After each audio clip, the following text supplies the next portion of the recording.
और जम्मू से इस वक्त की बड़ी खबर आपको दे रहे हैं। चिनाब नदी में एक कार गिर गई। कार में 2 यात्री सवार थे। गलती से रिवर्स गियर लगने की वजह से यह हादसा पेश आया है। तो जम्मू से बड़ी खबर, यह हादसा कल पेश आया था। चिनाब नदी में कार गिर गई थी। इसमें 2 यात्री सवार थे। गलती से रिवर्स गियर लग गया था, जिसकी वजह से यह हादसा पेश आया।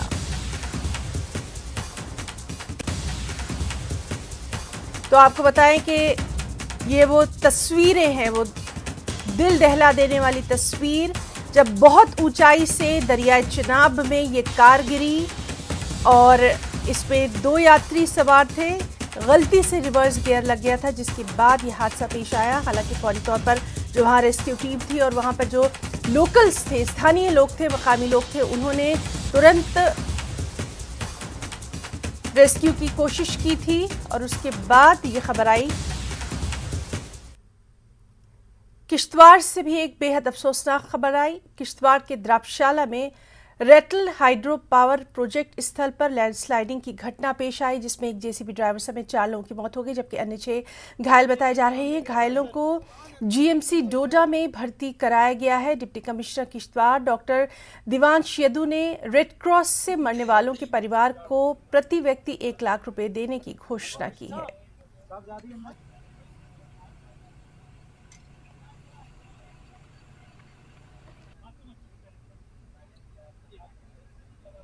और सांबा से इस वक्त की बड़ी खबर आपको दे दें। रामगढ़ के सीमावर्ती गांव में ड्रोन दिखाई दिया है।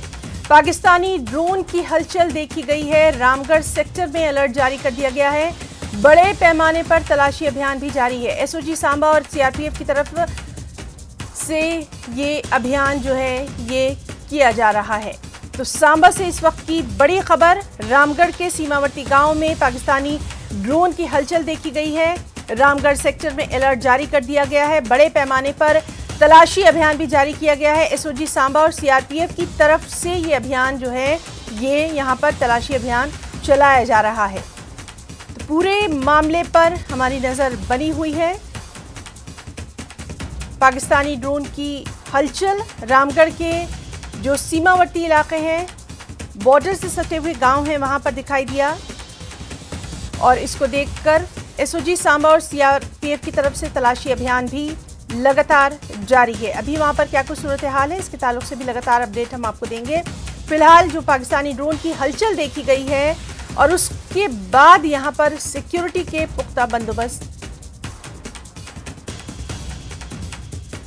और हमारे साथ इस वक्त मौजूद हैं हमारे साथी श्याम सुंदर। श्याम, इस वक्त की क्या कुछ सूरत हाल है और ये भी आपसे जानना चाहेंगे कब ये हलचल जो है ये देखी गई थी?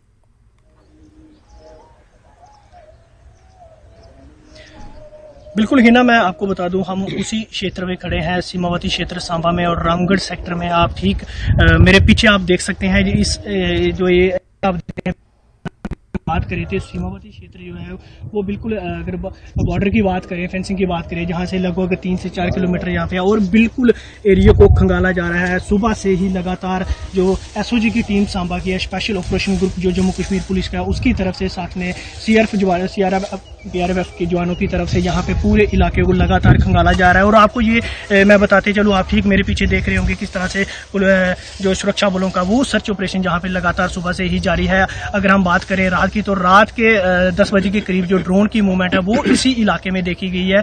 और आपको ये बता दें, लगातार इस मूवमेंट को जो है कि लोगों ने इसको देखा है, इस मूवमेंट को देखा गया और खासकर इन्हीं इलाकों में ड्रोन की मूवमेंट को देखा गया। और अमूमन तौर पे आपको ये बता दें कि यही वो एक संवेदनशील इलाका है, बॉर्डर का इलाका है, जहाँ लगातार ऐसी मूवमेंट को देखा जाता है। और कई दफ़ा ऐसी मूवमेंट लगातार इस इलाके में होती है। गगवाल की हम बात करें, चाहे सांबा सेक्टर की बात करें, रामगढ़ सेक्टर की बात करें, तो लगातार इस तरह की मूवमेंट ड्रोन की देखी जा सकती है। और कहीं ना कहीं एक पाकिस्तान की इसके पीछे एक मंशा रहती है कि कोई हथियार जो है, जहाँ फिर ड्रग्स की बात करें, वो जम्मू कश्मीर की तरफ जो है वो भेजे जा सके और जम्मू कश्मीर में जो शांति है उसको भंग किया जा सके। अब मैं तस्वीरों में आपको दिखाना चाहता हूँ कि ये सुरक्षा बलों की तरफ से जो लगातार बॉर्डर के इलाके हैं उनको खंगाला जा रहा है। और आप देख सकते हैं बुशिश जितने भी जहाँ पे सरकंडा है, बॉर्डर का इलाका है, जितना जंगली एरिया उनको खंगाला जा रहा है। और जी आप ये इलाका जो देख रहे हैं बसंतर का इलाका है, इस पूरे बसंतर के इलाके को, मैदानी इलाके को भी सुरक्षा बलों की तरफ से खंगाला जा रहा है। और हमारे साथ बात करने के लिए यहाँ पे पुलिस के सीनियर अधिकारी हैं, उनसे बात करते हैं। सर, रात को एक बार फिर ड्रोन की मूवमेंट को देखा गया है रामगढ़ सेक्टर में, क्या कुछ इनपुट्स हैं इसमें? देखिए, रात को हमें एक इंफॉर्मेशन रिसीव हुई थी कि एक हमिंग साउंड जो है वो आसमान के अंदर आई है, जिसमें कुछ लोकल्स ने आइडेंटिफाई किया और उन्होंने फौरन पुलिस को इतला किया।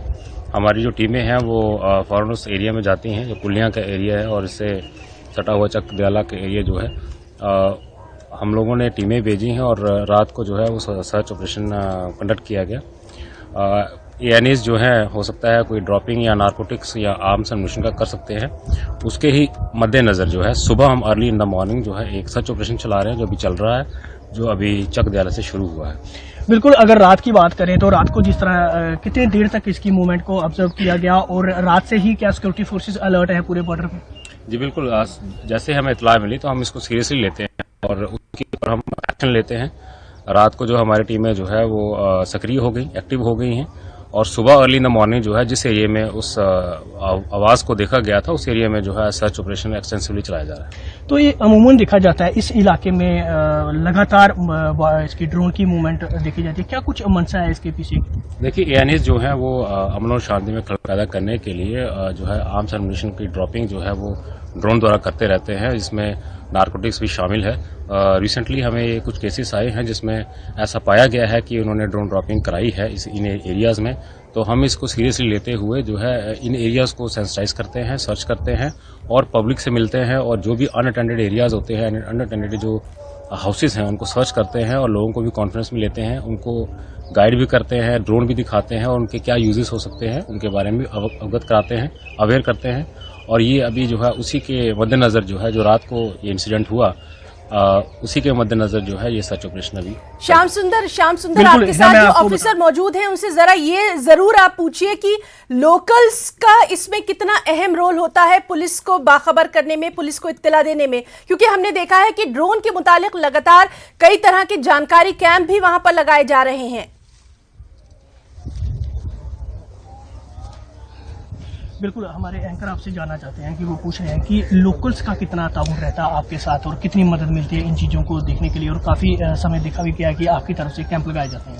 देखिए, जो लोकल्स हैं वो तो बॉर्डर्स पे बैठे हैं और वही फर्स्ट रिस्पॉन्डेंट होते हैं। पुलिस और अदर एजेंसीज जो है उनके साथ तालमेल बनाए हुए हैं और लोगों का भरपूर हमें जो है सपोर्ट मिलता है, क्योंकि हम डिफरेंट गाँवों में जाके जो है वो मीटिंग्स करते हैं और उनको अवगत कराते हैं कि बॉर्डर्स की क्या पेक्युलरिटीज़ हैं, क्या चैलेंजेस हैं, क्या क्या बॉर्डर के जरिए जो है क्या क्या एएनएस जो है वो कर सकते हैं। तो पब्लिक जो है वो काफ़ी अवेयर है और जैसे मैंने कहा कि अभी जो कल हमें इन्फॉर्मेशन मिली है वो पब्लिक द्वारा ही मिली थी कि ऐसे हमिंग साउंड जो है उनको सुनाई दी है और वो किस तरफ मूव की है, उस एरियाज़ को हम जानते हैं, उन्हीं को हमने आइडेंटिफाई किया और सुबह हमने उसके ऊपर एक्शन लिया। कितनी टुकड़ियाँ निकली हैं पूरे इलाके को सर्च करने के लिए? काफ़ी बड़ा एरिया है सांबा का, अगर फेंसिंग की बात करें तो। देखिए, ये एक पॉलिसी मैटर है और इसको हम शेयर नहीं कर सकते, बट ये है कि हम लोग पूरी तरह से सक्रिय हैं और जहां भी हमें लगता है कि नेशनल सिक्योरिटी को अपग्रेड किया जाए और उसमें जो है और काम किया जा सके,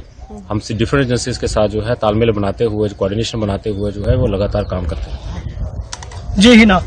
जी बिल्कुल, श्याम सुंदर, और बहुत ही अहम बात इन्होंने यहाँ पर बताई है। सबसे अहम ये है कि जिस तरह से जो स्थानीय लोग हैं उनको पूरी जानकारी होना चाहिए और इस तरह के और कैंप की भी ज़रूरत है। एक बार हम आपके कैमरे के जरिए अपने दर्शकों तक इस वक्त की तस्वीरें पहुंचाना चाहेंगे, क्योंकि जिस तरह से आप बता रहे हैं अभी सुबह का वक्त है और यहाँ पर सिक्योरिटी जो है वो बढ़ा दी गई है। साफ तौर पर बॉर्डर का ये एरिया दिखाई दे रहा है और यहीं पर सबसे ज़्यादा इस तरह की संदिग्ध जो गतिविधियां हैं वो दिखाई देती हैं। शाम बिल्कुल बिल्कुल, आप बिल्कुल तस्वीरों में देख सकते हैं कि यहाँ पे सीआरपीएफ की तरफ से और एसओजी की तरफ से सुबह से ही जो सर्च ऑपरेशन है वो चलाया जा रहा है यहाँ पे। और इसमें ये रहता है कि पाकिस्तान की मंशा रहती है कि ड्रोन के माध्यम से जो है हथियार है वो सीमा पार भेज सके, चाहे वो ड्रग्स को लेकर ड्रग्स को सीमा पार भेज सके। और उसी के चलते ये एरिया बिल्कुल खंगाला जा रहा है और बार बार इस तरह की कोशिश जो है कि वो पाकिस्तान की तरफ से की जाती है। और बिल्कुल आप तस्वीरों में देख सकते हैं सुरक्षा बल चप्पे चप्पे को खंगाल रहे हैं और जितने भी बॉर्डर का इलाका, जितना भी बॉर्डर का इलाका है, चाहे कोई यहाँ से अगर हम बात करें बसंतर का इलाका है, मैदानी इलाका है, वहाँ भी सर्च ऑपरेशन इनका लगातार सुबह से ही जारी है। और अगर बात करें रात को जैसे ही ड्रोन की एक्टिविटी देखेगी उसके बाद ही लगातार जो है सुरक्षा बलों ने बॉर्डर पर अलर्ट जारी कर दिया था, चाहे बीएसएफ हो, चाहे आर्मी की तैनाती हो जहाँ पे, और पुलिस जो ग्रुप है, जो पुलिस का ग्रुप है, जम्मू कश्मीर पुलिस का नाके लगाए गए वहाँ पे। और सीआरपीएफ की तरफ से भी लगातार तब से ही तलाशी अभियान जो है वो जारी है। और कोशिश ये रहती है कि कुछ भी कोई भी छोटा सा एरिया भी ना छूटे ताकि जिसको सर्च नहीं किया जा रहा है। और ड्रोन ड्रॉपिंग की जो बात है वो ज्यादा इसमें संभावना रहती है ड्रोन के माध्यम से। जी बिल्कुल श्याम सुंदर, और हमने देखा था कि कल जो दिल्ली में यूएनएससी काउंटर टेररिज्म कमेटी की मीटिंग हुई थी उसमें भी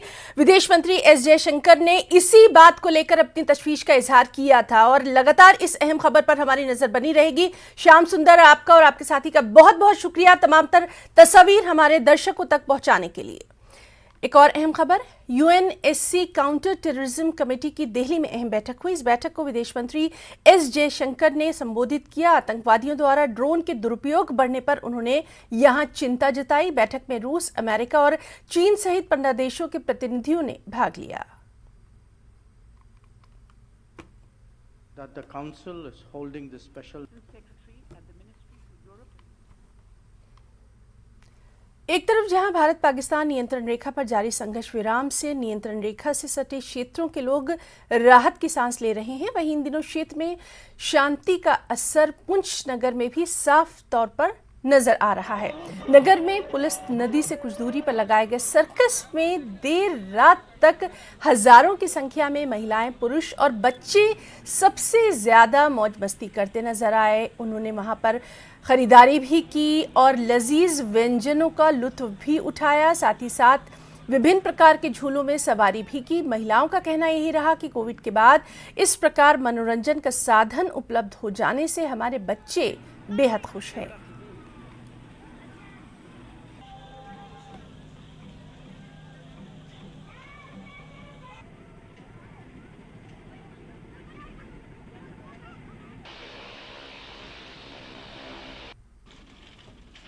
बहुत टाइम के बाद यहाँ सर्कस आया और हम अपने बच्चों को लेके आए।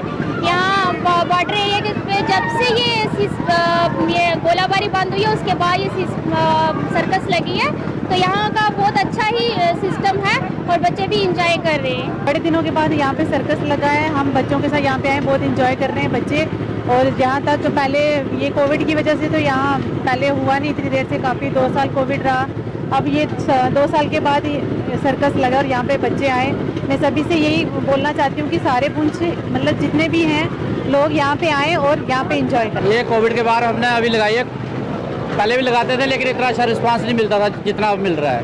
मेरी पुंछ के वासियों को अपील है कि सारे यहाँ आएँ अपनी फैमिली लेकर।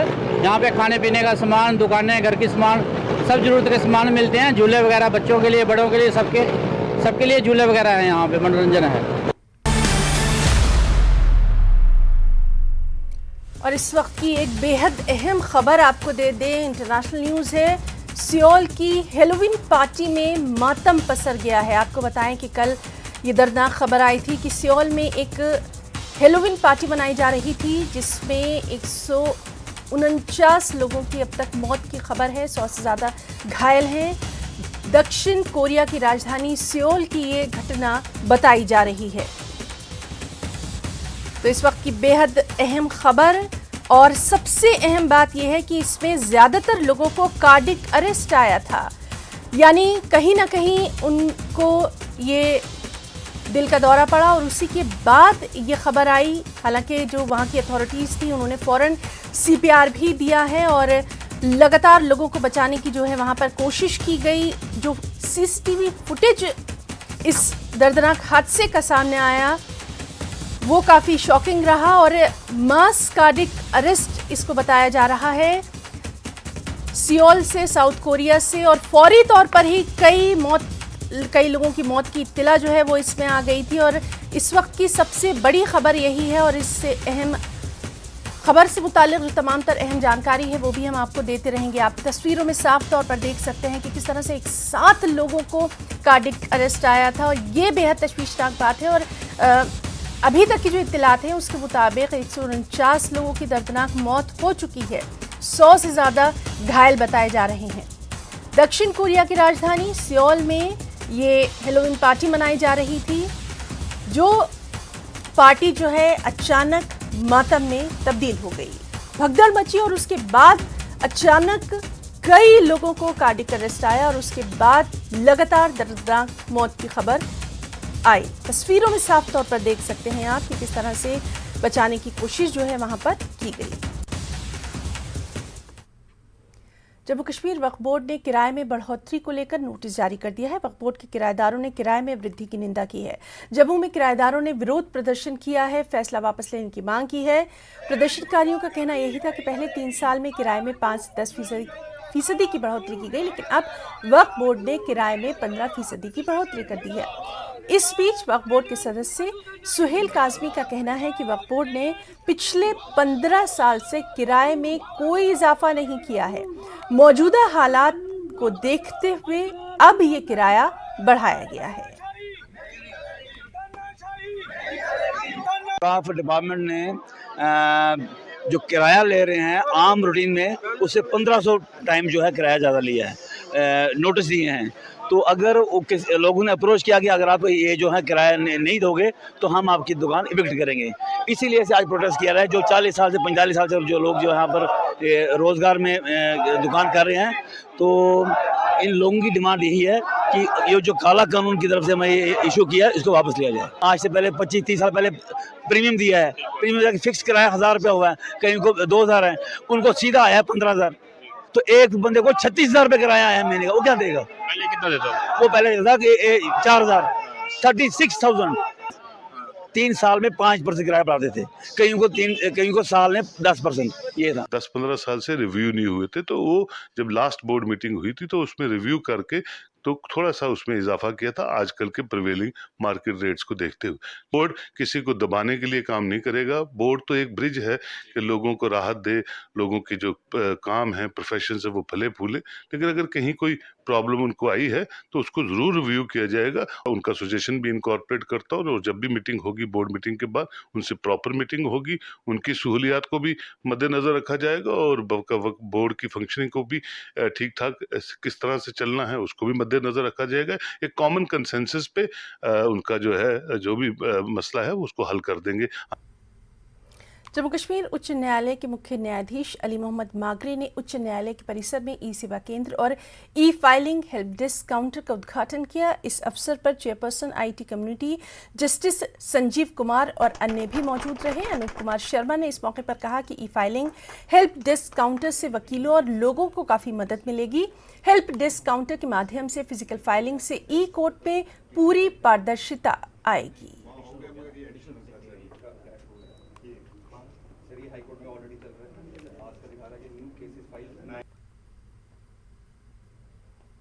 ने ई सेवा केंद्र और ई फाइलिंग हेल्प डेस्क काउंटर उसका यहाँ पे इनाग्रेशन किया।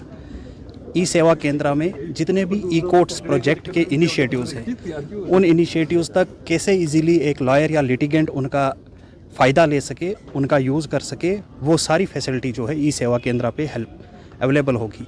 ई सेवा केंद्र फैसिलिटेट करेगा सभी ई कोर्ट्स प्रोजेक्ट्स के फ्रूट्स को हासिल करने में। लाइकवाइज ई फाइलिंग हेल्प डेस्क काउंटर चूँकि ई कोर्ट्स प्रोजेक्ट के तहत अब हम स्विच ओवर कर रहे हैं कि फ़िज़िकल फाइलिंग से टोटल ई फाइलिंग मोड हाई कोर्ट में और तमाम अदालतों में शुरू किया जाएगा। तो ये जो ई फाइलिंग हेल्प डेस्क काउंटर है ये फैसिलिटेट करेगा लॉयर्स और लिटिगेंट्स को इनिशियली कि आपने कैसे ई फाइलिंग पोर्टल पे जाकर फाइलिंग करनी है, उसमें कैसे यूज़र ID क्रिएट करना है, वो जो कि 1 टाइम एक्सरसाइज है, और उसके बाद फाइलिंग कैसे होगी। तो वही हेल्प डेस्क काउंटर ये सुप्रीम कोर्ट ई कमेटी की गाइडलाइंस के अंडर यहाँ पे जो है वो एस्टेब्लिश किया गया। इनिशियली जो है ये हाइब्रिड मोड रहेगा कि ई फाइलिंग भी रहेगी और हम फिजिकल फाइलिंग भी लेंगे, लेकिन कुछ पीरियड के बाद टोटल स्विच ओवर ई फाइलिंग पे होगा, जो कि मोर ट्रांसपेरेंट, मोर इजी और कहीं से भी बैठ के लॉयर लिटिगेंट किसी भी अपने मैटर की फाइलिंग कर। बांडीपुरा की तुलेल तहसील के शेखपुरा गांव से भारी मात्रा में लकड़ी जब्त की गई। क्षेत्र में तैनात फॉरेस्टर को निलंबित कर दिया गया, यानी एक अधिकारी को निलंबित कर दिया गया। उच्च अधिकारियों को संबंधित रेंज अधिकारी के खिलाफ कार्रवाई करने की सिफारिश की गई। इस मामले में प्राथमिकी भी दर्ज कर ली गई।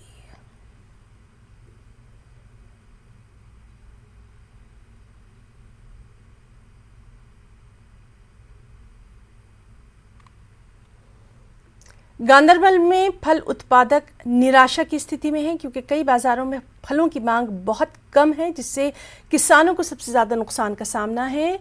वकूरा, जिजना और उसके आसपास के गांवों के बगीचों में टनों सेब की फसल सड़ने की आशंका है। किसानों के मुताबिक सीजन के शुरुआती दौर में सेब की मांग ज़्यादा थी, लेकिन इस साल बाजार में करीब 40% की गिरावट आई है। उनके मुताबिक ईरान समेत अन्य देशों से फलों के आयात के कारण कश्मीरी सेब की मांग में बेहद कमी देखी जा रही है।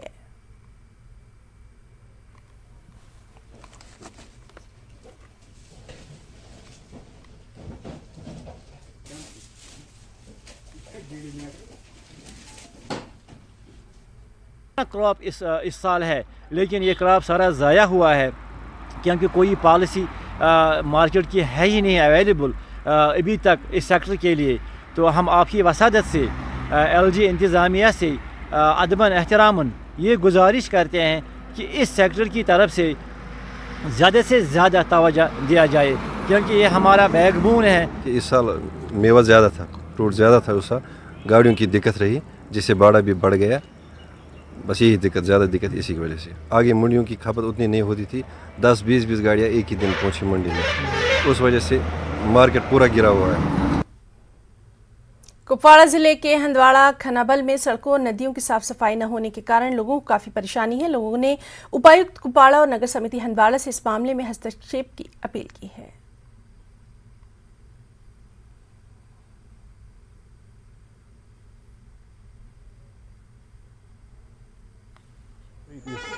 नदी से बहुत इस गंदगी आती है, इतनी लिफाफा है इसमें, बहुत कीचड़ है इसमें। कुछ यहाँ से ये भागतपुरा तक जाती है। अब इसको पैसे आ गए, डी साहब के पास पैसे, शायद उसने टेंडर वेंडर भी निकाला, अभी काम इस पर नहीं हुआ। अब DC साहब और डी साहब से रिक्वेस्ट करता हूँ इसको काम लगाए। जम्मू कश्मीर सरकार के बैक टू विलेज प्रोग्राम 4 का चौथा चरण संबल उपजिले के विभिन्न क्षेत्रों में बड़े उत्साह के साथ शुरू हुआ। इस कार्यक्रम के तहत विभिन्न निर्वाचन क्षेत्रों में सभी जिला स्तर के अधिकारी लोगों की समस्याओं का समाधान उनके घर द्वार जाकर कर रहे हैं। इस पहल के अंतिम 3 चरणों के तहत सोनावारी के गांव में बड़े पैमाने पर विकास कार्य शुरू किए गए और इस बार भी यहां के लोगों को इसी तरह के कार्यों को किए जाने की उम्मीद है। क्योंकि गवर्नमेंट जो कि हर एक कदम गवर्नमेंट का होता है, अगर हम देखेंगे कि आवाम के मुफाद के लिए होता है। अब अमलाया किस तरह जाएगा दैट इज़ सेकेंडरी क्वेश्चन, लेकिन जो पिछले 3 मरहले हैं उनके बहुत अच्छे नताइज बरामद हुए हैं और ओब्वियसली वी डू एक्सपेक्ट कि इसकी अब की बार पूरे रियासत में, या इस वक्त हम सोनावारी की बात कर रहे हैं, पूरे यूटी की बात करेंगे तो आज खुद तौर सोनावारी की बात करेंगे तो ये डिस्ट्रिक्ट बांडीपुरा में यहाँ भी अच्छी शुरुआत हुई है। आरएसपुरा सेक्टर में सरकार की ओर से जन समस्याओं को सुलझाने के लिए बैक टू विलेज 4 प्रोग्राम का क्षेत्र के पंचों सरपंचों के साथ लोगों ने बहिष्कार किया। पंचों ने कहा कि अभी तक हुए 3 बार बैक टू विलेज प्रोग्राम में उनके द्वारा जो समस्याएं बताई गई थी उन पर काम नहीं हो पाया। इसी के चलते उन्होंने इस 4th फेज का बहिष्कार कर दिया। उनका कहना यही है कि अगर पहले 3 बार हुए बैक टू विलेज प्रोग्राम में हमारे 10% भी कामों को सरकार ने कर लिया होता तो आज हम इस कार्यक्रम का इस तरह से बहिष्कार नहीं करते।